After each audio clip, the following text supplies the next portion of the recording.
Hey guys, been a little bit since I've done a decent video here dealing with one wheels and etc. So I was going to do a much larger video with some ride video involved, but I'll do that as a secondary one, a separate one. Um, so yeah, we're going to compare the GTV now, the FloatWheel ADV, the Fungineers FunWheel build, and although I'm not going to have it with me here in person because it's with my son and he's not here today, the PintV build. So give you some general overhaul of where I'm coming from here. I've been riding for a few years, but I'm just your general rider, which I'm assuming probably most of you are. Yeah, just like to cruise around. I'm not doing any crazy tricks, not breaking any speed records. I do ride primarily roads, and I do go off-road every once in a while, but even when I do, I'm typically going on well-manicured trails. I'm not hitting like mountain bike trails or anything like that. So, which again, I'm assuming most of you who are watching this video are like that too. I mean, I'm not going to be on your race for rails or anything like that. So, but you know, I do these videos because one, I love riding, and two, in an effort to help you guys determine, you know, the average rider, whether you want to go with a float wheel, a fun wheel, or one wheel, you know, or a one wheel conversion. So, started off a few years ago. My first board was the Pint X. It was a lot of fun. Issues with that was that it just topped out for us at around 17 miles an hour. Both me and my son took a pretty nasty nosedive with it at 17 and a half miles an hour, and we just couldn't push it past that. So I ended up upgrading to the GT and then gave that to my son, the Pine X to my son, and he maintained, like, he wasn't super into speed either, so he didn't really care. He actually used it a lot for commuting back and forth to his job. But yeah, so I went to the GT, which provided, you know, a lot more speed, a lot more power than what the Pint X provides. You know, but then, like probably most of you out there, you catch the bug, you start tinkering around with your GT, and changing out rails, changing out tires, changing out wheels, foot pads, etc. to make it your own, to make it ride better. But you got to a point where it still just could be better. You know, for us, we were hitting pushback, you know, riding through pushback right around 20 miles an hour. So, and again, I'm 165 pounds roughly. I'm not sure how heavy my son is. He's a lot lighter, but he, same thing, you know. So I've seen stuff in forums out there where people have gone significantly faster on both the Pint X and the GT than what we were, but it just wasn't enough, because there's times where you just want to cruise at a higher speed than, you know, 20 miles an hour, or especially with the Pint X. I mean, 17 and a half really is not that fast once you got some smooth road. So, then I ended up getting my hands on a FloatWheel ADV with the Pro Pack. Awesome board, loved it, and found myself then buying parts to build a FunWheel with the Superflux HS motor, and absolutely love that board. But all these boards have their own pluses and minuses to them. They're all great boards, and it'd be hard to pick just one. But if I was going to pick just one as the best overall all-around board, I'd have to go with the Fungineers FunWheel. And I'll get into that once I start pointing out stuff on the board. So ultimately, like I said, I just wanted to give you a brief overview of where I'm coming from here. I'm just your average rider, nothing crazy, just love to ride, have thousands and thousands of miles on, ride almost every single day. And you know, I've had a good amount of experience now with going from the Pine X to the GT to the ADV to the FunWheel to vesking my GT and making it a GTV with the Thor 300 to now the most recent thing is vesking the Pine X with the FloatWheels drop-in kit. So that's where I'm at with everything. Plus, I also ride electric skateboards, not nearly as much as I used to, because I just enjoy riding with a one-wheel device better. So yeah, so that's it, I guess, for the introduction here. I'll turn the camera around now, and we will get into the description of the boards, where they're different, where they're alike, why I would suggest one over the other, and ultimately why I think at the end of the day, if I was to only have one, I'd probably go with the Fungineers FunWheel. So, and before I get too far into this too, I'd really appreciate anyone if you could like and subscribe. You know, if I get some more traction on these videos, maybe I can afford to do some more here and start getting paid for some of these videos. But as of right now, I just do this for fun. I do this to help you guys out. All this stuff I bought myself. Nothing has ever been given to me. So none of it's a paid promotion. So yeah, that's it. So thanks for watching. Stay safe out there. I hope you enjoy this content. And if you have any questions, please leave them in the remarks. And I always do my best to get back to you guys in a timely manner if I can help you out with anything. All right. So thanks. All right. So we got the three boards here. We are missing the PintV now, but kind of a dreary day out. I might try using a flashlight here to show you a little bit better of these boards here. But we'll have the FunWheel here. Pretty much all Fungineers except for the back foot pad is from Landsurf. The bumpers are bang bumpers from FloatLife. And is there anything else different on here? No, that's pretty much it. Then we got the ADV with the Pro Pack. ADV, I mean, it comes, as you see, it fully stock. It does come as a kit, two separate boxes, the rails and the electronics and battery all as one, and the tire and motor as another. And this was the GT. You pretty much see now it's pretty much not a GT at all anymore, but we'll get into that. So I think I might actually start off with the GTV now. So looking at this here, we got the Tech rails, Saber rails with the carbon fiber rail guards. Hoosier tire, Tech rails, billet wheel, the 6-inch, flight fins, Tech rails, halos, one wheel parts, hex foam grip tape. Still have the one wheel bumpers. I went with their neon bumpers to kind of go with the aesthetics here. So, and then inside, which you're not going to be able to see, of course, is the Thor 300. I utilized Ava Sparks parts so that I can get this thing up and running. It's got a pickle BMS inside it with a Chai battery, 50S Samsung cells, 18S2P battery. So this thing's got a ton of range. I've gotten, granted, it was mostly flat. I mean, it is pretty hilly in this area. However, I got 35 miles on one ride before I kind of just tapped out because my feet were killing me. And I still had, I think, 30% according to float control left on the battery. So, I mean, this thing can go. It's a distance. Now, one thing I'll say with this right here, right now, is I haven't ironed out all the kinks. So it's still, the only thing left on here that's really one wheel is the HyperCore stator and the battery box, controller box, charge port plug, charge port, and the power button. Everything else has been changed.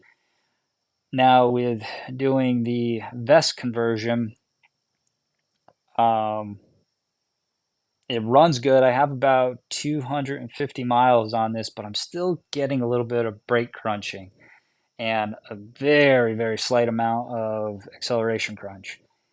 And I just can't seem to get rid of it. So stay tuned for that. Next week, I'm going to try doing the Atlo shop, the one wheel shop down, I believe, in Atlanta, Georgia, the Atlo shop. I believe what we're going to do there is next week we're going to do, they have like, what do they call it? Remote programming. So they're going to try setting this up for me remotely to get rid of all that. They're definitely a company to check out. Follow online, follow on Facebook, follow on Instagram, because they're offering a ton of stuff, such as the remote programming, drop-in kits to invest your board. They are a little pricey, but a drop-in kit, you don't want to do it yourself and run into the issues I'm having.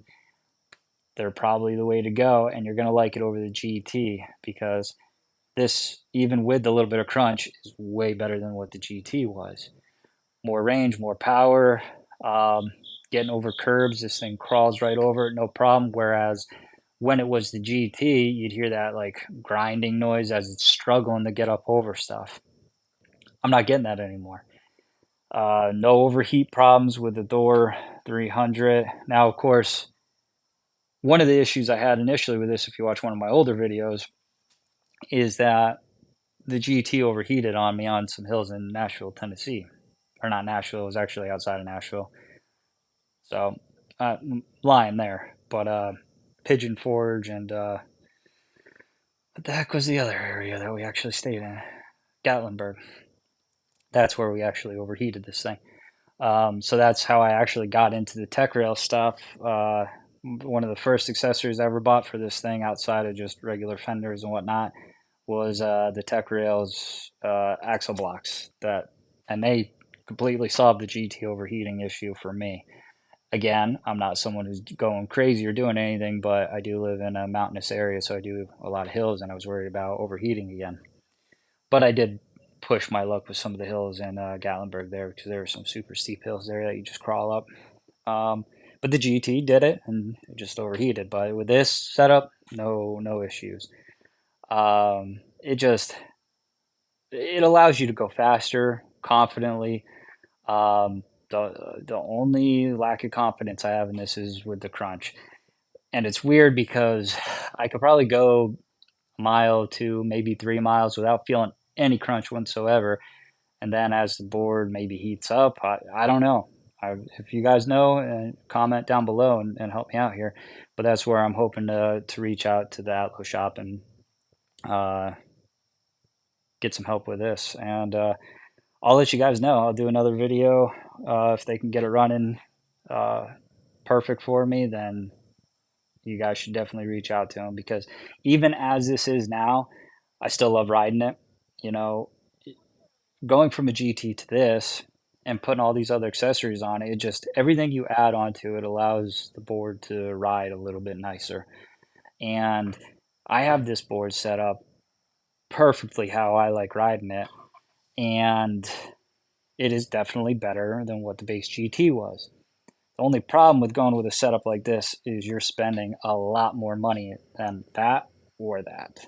So that is something to consider if you're going to go that route, where you're going to go GT first, buying that board for how expensive the one wheel products are.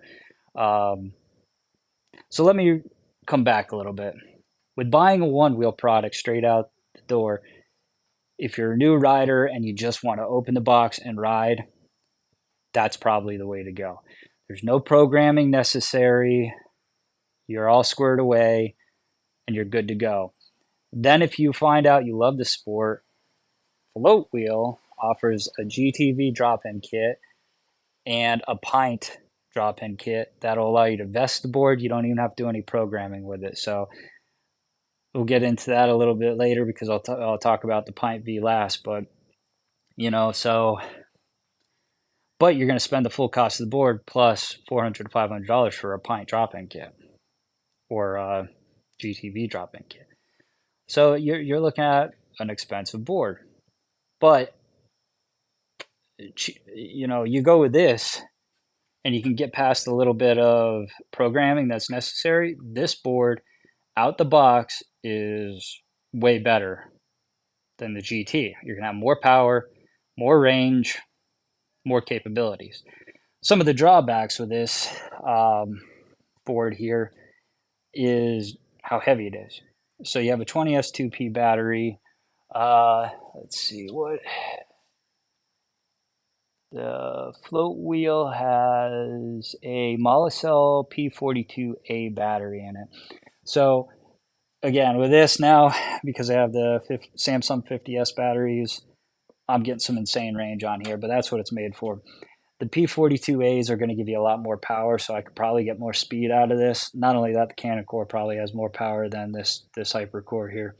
Not probably, it does. And on top of that, the electronics in the front are going to have more power. And yeah, I mean, out of the box, this is what you get, and it's awesome. Now, I just went on their website before making this video here. They're not shipping these right now. They're all sold out because they're trying to gear up for their V2 board. And I believe with that, anyone who owns one of these, you're going to be basically able to get the upgrade to the V2 electronics for cost. I'm sure they're going to make money on it, but he did say in one of his videos, I believe it was cost. So, again, out the box, you're getting a great board. Comes in 2 packages. The motor and the tire come already. Everything's installed together. The axle blocks, which these are 3 height adjustable on the ADV. First, the ADV Pro, I want to say it was a 5 adjustment. So the rails, electronics, everything comes together. A tip with this, though, if you do get your hands on one of these and you have to put it together, is it is way easier to plug this motor in by removing the rails. Way easier. I've seen other people mention using a hairdryer or something to soften up the plastic around the plug. Just take the rail off. It's way easier. You'll be happy you did it. Life will be better. You'll be all set. Tire-wise on this, again, everything on here, you know, I know I didn't get into too much detail with how it rides, but I built this to ride exactly how I want it to ride. So like this tire is nimble, it's soft, it rides great, it absorbs the bumps good. This one, the tire is basically an enduro. I have over 600 miles on this, and you can see it's really wearing pretty evenly, and I have a lot of miles left on it, and it rides super duper comfortable. Tons of power, tons of responsiveness. One of the drawbacks with this, I don't know if I can do this one hand here because it is a heavy board. Yeah, I guess I can. Not that much of a weakling. But you can see you do get a handle at the front and the back, but they're super shallow. So you gotta have like rock climbing fingers to pick this thing up with one hand. Let's see, what other drawbacks? I have not had this issue yet, and hopefully I will not, but there has been reportedly an issue with the BMS on this. So it is not a charge-only BMS. It also, I believe, I could be wrong with my terminology here because, again, I'm just your average consumer here. It's also a discharge BMS. So if it realizes something is wrong with the discharge rate or the balancing of the cells as it's discharging, it will actually send a message to the controller to shut it off. Not had that issue, luckily, but knowing that is a possible issue kind of limits how hard I want to push this thing. That being said, I have had this thing up to 23.7 miles, I think is my top mile per hour speed on this one. You know, and again, that's unusual for me. I don't really push these boards that hard that fast. But yeah, heavy board, possible BMS issue. Otherwise, the only other real drawback with this thing is lack of aftermarket support. If something breaks on it, they have the parts available. You can fix it yourself. You know, they fully believe in right to repair. One more other issue I had is the power button here.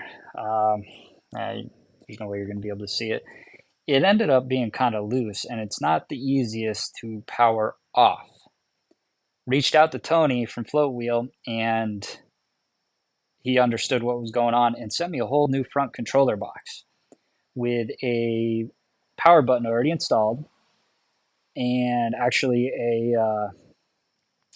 the motor plug port already installed. So all I got to do is change around the electronics. You know, it is a split pack battery system, so I'd have to change the battery over. I haven't done it yet because this thing rides perfect, and I don't really want to mess with any of that stuff. So until that button totally fails on me, I'm going to leave it as is and hold on to that part until it's time to really fix it.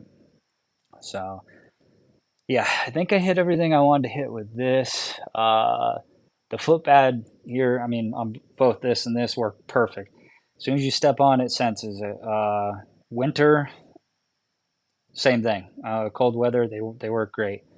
I had issues with the Pint X, and then we ended up having to get the Sure Start for my son because it just wasn't recognizing. Like, I don't know if the grip tape was getting hard and it just wasn't recognizing. It just didn't work well.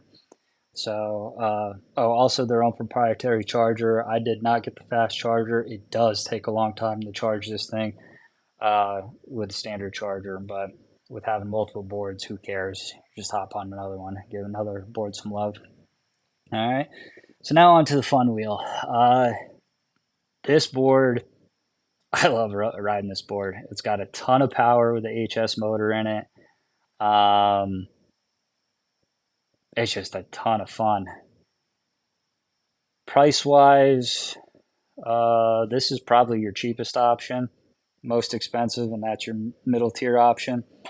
And then the PintV, if you were to buy a Pint X on sale and then get the drop-in kit, you're probably still cheaper than this one. So the PintV, again, I'll get into that last, but that's a great option too.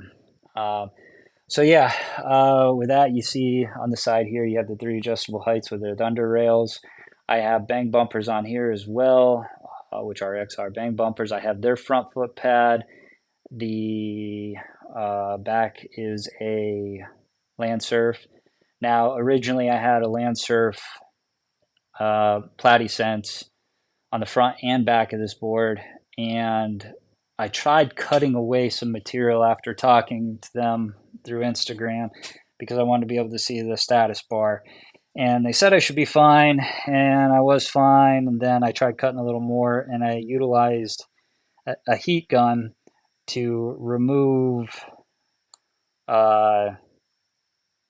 some stuff because I ended up putting hot glue underneath to try keeping the cord in place. So I utilized that to melt it, and I must have ruined something with the foot pad sensor. I am going to send that back to them and eventually put the Platy Sense front pad on the front again. I am building another FunWheel. I just have to finish getting the parts. I'm trying to decide what kind of battery I want. I'm still going to get the Fungineers controller box. So I got the rails, the motor, and that's all I have so far for that. But, you know, so this foot pad will probably go on that one. So yeah, great board. Super nimble. Distance wise, this I've been able to get around 31 miles max dead on this. Now they do say once you hit around 30% because of the BMS issue, slow down because it tends to be 30% and lower where you have the BMS cutoff on this. We don't have that problem with this.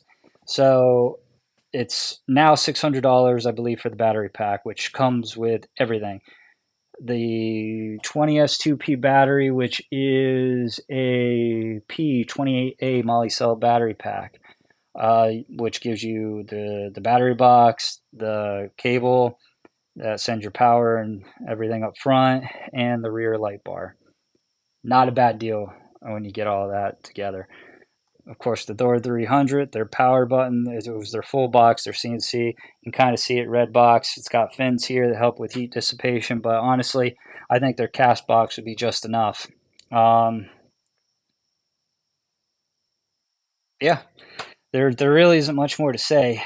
This super powerful.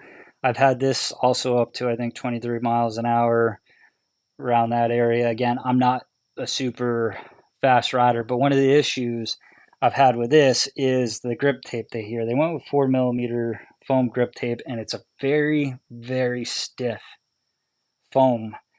And if you're wearing one, I'm a lighter guy, and if you're wearing a softer sole shoe, it doesn't like to detect both sides. I was kind of hoping that eventually it would break in some, and it is a little bit, and maybe the more I ride it, it'll be fine. But now with the weather starting to get a little bit colder, it makes me wonder, am I going to have more issues with this grip tape? They would have been better off if they went with this segmented type grip tape, because then you can push on these separate areas and it's not contingent on one giant piece, or a thicker or a thinner foam. Sorry, would have been better. Mileage wise, 21 miles max on this battery pack. I do wish it had a little bit more distance because I do go on a lot of rides that are over 20 miles. If I know I'm going to do that, I go with one of these two boards.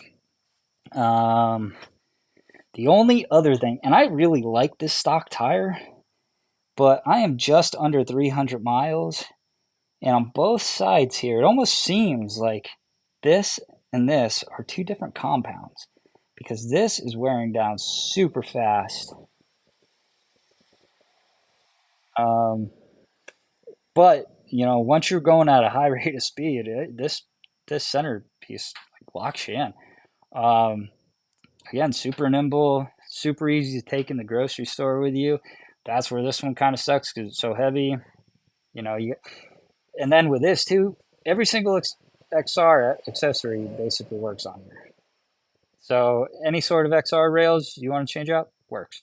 XR tire works. XR foot pads works. XR bumpers works. So your customizability is limitless, and you can build it exactly how you want it. Unlike this, that's pretty much it. Unless you get into the 3D print stuff yourself, this is it. That you got to buy the GT first, basically, unless you go with an at low shop drop-in kit. You could probably then build your own GT kit with a Superflux motor, or you might even be able to put one of these on there. You're buying a full board and changing everything out to exactly how you want it. A lot more expensive. Built exactly how you want it, and because it's all based off an XR platform, you get a torque bumper, throw in a bigger battery pack in the back, or do a split because there's room up front. You're going to have a hell of a lot more range just like that. So, and then finally here, the PintV. So again, I don't have that board with me right now. It's with my son, but we have now had that board upwards 22 miles an hour. I think 21.8 might be the official number according to Float Control. But it just, when comparing the Pint X to one of these three boards prior to that drop-in kit, it just felt like you were getting on a toy. Now you get on it and you could ride it. And you could ride it at a greater speed without fear of crashing. Plus, with Float Control, or say the Floaty app, or even just the VESC tool itself, you can watch the duty cycle and know how close you are to going down. The speed that we got the PintV up to at this point with the FloatWheel drop-in kit, you would have never seen, or at least we would have never seen with our one wheel Pint.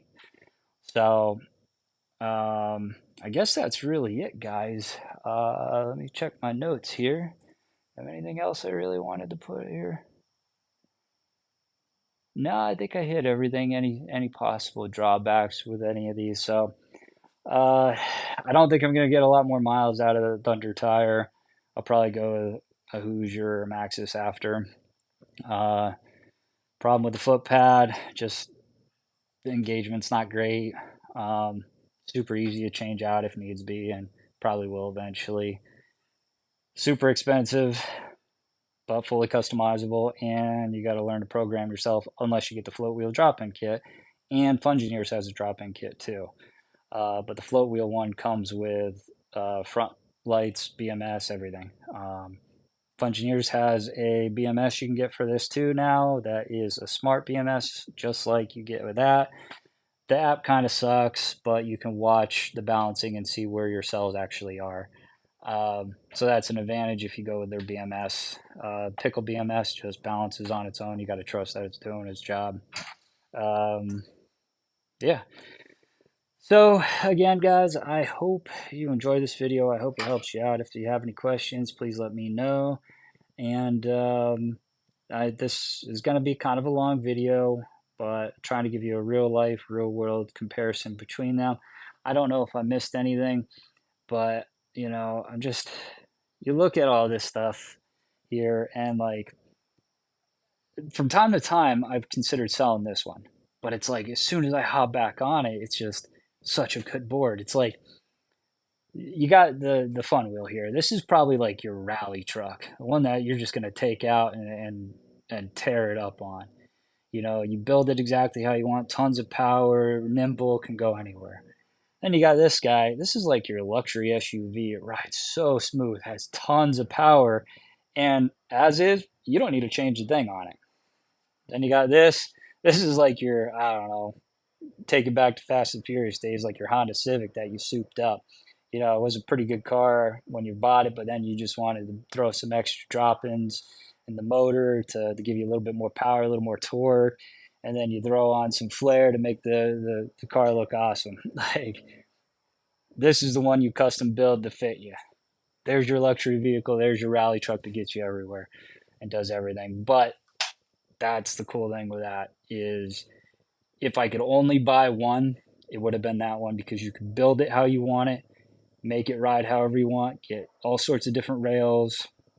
You can get the extendo rails, put a bigger tire on it. You can do so many different things with this build because of what it's based off of, that XR platform. So that one right there would be the one and only if I had to choose just one. Luckily, I'm fortunate enough that I got all of them here. I'll build one more FunWheel, and then I think I'm done. Spend enough money on this hobby. But thanks for watching, guys. Again, if you have any questions, please leave a comment below. If you are able to hit that like button if you like it. I hit the dislike button. Up to you guys. But I appreciate your time. I appreciate you watching. Stay safe out there, and we'll talk to you again soon.